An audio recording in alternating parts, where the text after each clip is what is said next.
Brother Kyle. Possible enemy threat spotted. Copy that. Initiating Auspex scan.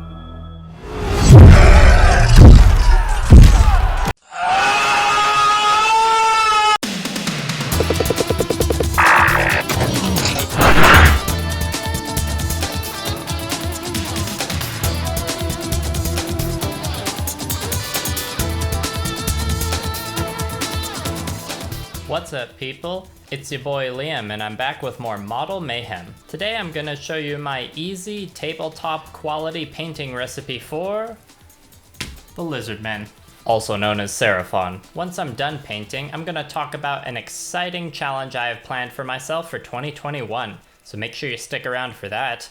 Alrighty then, let's go through my collection and find some cold-blooded boys to paint. I've been collecting this faction on and off since I was a tween, so my miniatures have quite a janky mix of paint across them. And as you can see, I've started the tedious process of switching to round bases for Age of Sigmar, for whenever I'll be able to play tabletop games again. I've also got the Blood Bowl team, despite never having played the game. And yes, I will also be buying the new Underworlds warband as soon as I can. The foundation of my recipe is model color sky blue. I've got two boys from the pile here that have already been airbrushed in this color, but you can just as easily base coat them with a regular brush. As per usual, we're gonna start with the base, grab the model color burnt umber and put that over all the dirt sections. The basing material used is my standard mix of hobby sands, combined with a couple random chunks and bits from the bits box. Any skull, teeth, or claws will also get a base coat of this color. And once that's dry, grab some game color bone white and we're gonna dry brush all that dirt texture.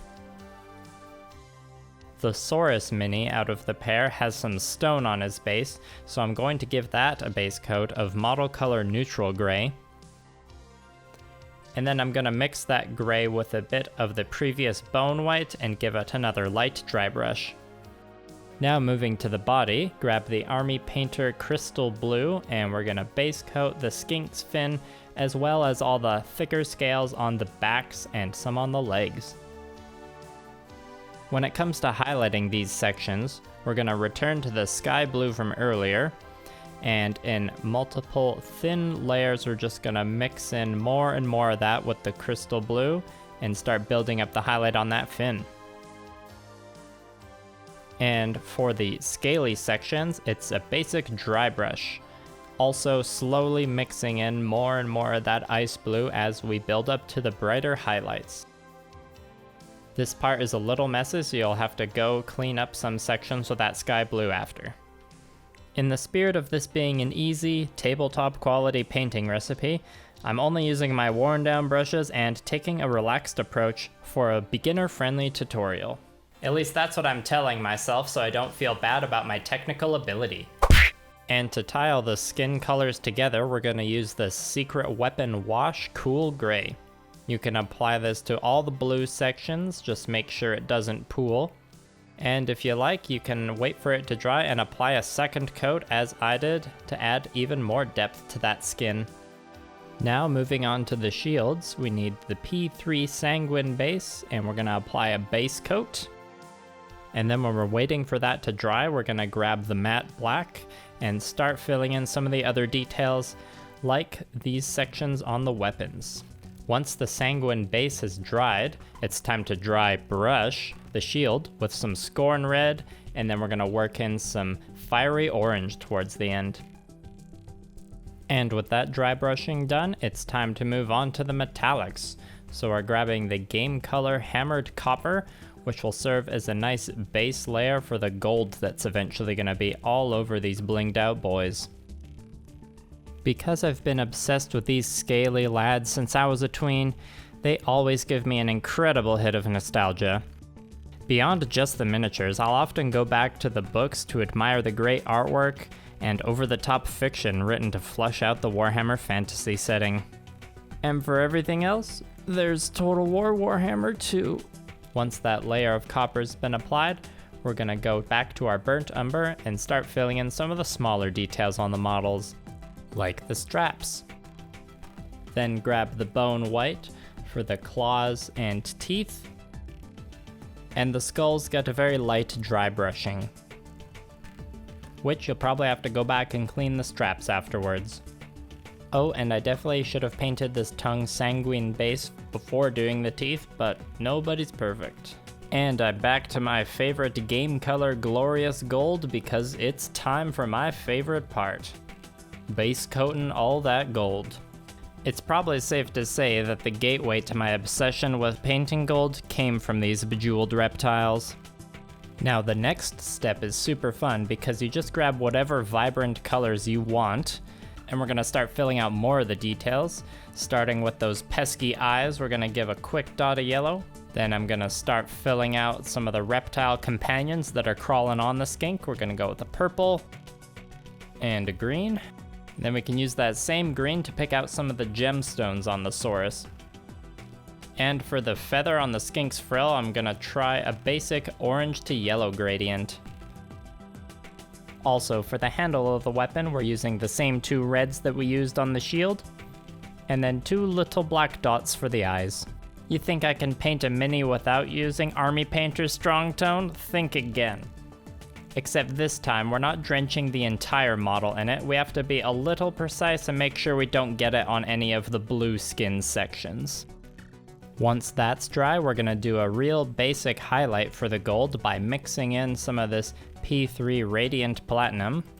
And we're doing our best to just hit the raised ridges of the armor, and some of the bits on the shield, and the jewelry.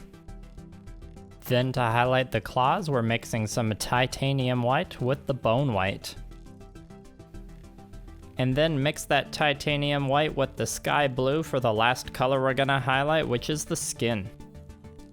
Now with all these highlighting stages, you can put in a lot of effort and be really precise with how you go in and highlight, or you can just go in real quick and dirty like I'm doing, cause you know, sometimes you gotta finish an army. And of course, if you're following along at home, there's no need to be using all the same exact paints that I'm using. Just use whatever you feel like. Your Seraphon, your way. Finally, just paint the rim of that base black and cover it in your varnish of choice to protect the paint. And then we're gonna wrap things up with a little bit of basing material, which is of course applied with some watered down PVA glue. I'm eyeballing the amount I put on to make sure I'm still showing off enough of the details on the base, and then I just tap off the excess and we're good to go for some glory shots. Even though I'm still nowhere near having a functional army for Age of Sigmar, it still feels great to cross a couple more minis off the unpainted list. Oh wait, I forgot the test mini I painted. Skink up! There you have it, my quick and easy recipe to get your Lizardmen or Seraphon ready for some tabletop gaming. I hope you found this tutorial useful, or at the very least entertaining. Now time for the real talk. Being surrounded by an abundance of other amazingly talented artists has made me realize that I want to get a lot better at painting. And the best way to do that is to paint more. Conveniently, I have an abundance of unfinished projects I can work on, such as these Lizardmen riding dinosaurs, the rebased Lizardmen, 4 Stormcast Eternals, this terrain made from a Mega Bloks dragon set, this chibi-style dragon, my remaining Scorn, a kit-bashed mech for Gamma Wolves, some Pano from Infinity, and my remaining Drukari. This isn't even my entire backlog of unbuilt and unpainted models. That's a secret. Honestly, the amount of unfinished projects I have here on my hands is a bit of a mess. You could say that I've got myself in a little bit of model mayhem. What I'm gonna do now is challenge myself to finish all the projects I just listed by the end of 2021. There, I said it in a YouTube video to keep myself accountable. It's the Model Mayhem Challenge. Think I got what it takes? Leave a comment below and tell me what you think. And make sure to follow me on Instagram, where I'll be posting these finished projects as I get through them. That's all for now. Make sure to annihilate those like and subscribe buttons, and I'll see you next time with more Model Mayhem.